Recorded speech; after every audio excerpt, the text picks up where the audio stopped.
កំពុងតែដកបាយតែបាទឥឡូវយើងបន្តទស្សនាមកគូទៀតគូឯកមហាខ្លាក្រហមខ្សែទឹកខាងក្នុងបាធីកំពង់ចាមជាមួយនឹងមហានសាយផ្លោះបាទមកហើយបាទគុណបាទសូមអង្គុយចុះបាទគណៈកម្មការមើលឃើញទេ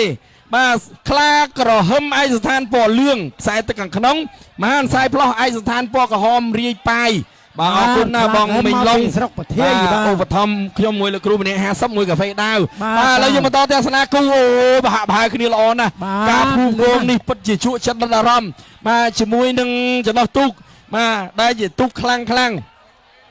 បាទឥឡូវលេងគ្នា100ម៉ែត្រចុងក្រោយបាទយ៉ាងម៉េចបាទមហានសាយផ្លោះខ្សែទឹកខាងក្រៅរាយប៉ាយជាមួយនឹងមហាខ្លាក្រហ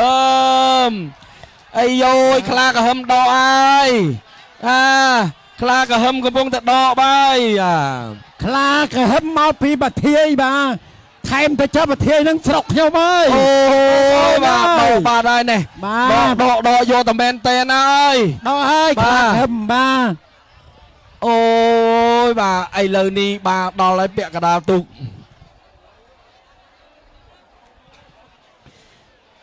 បា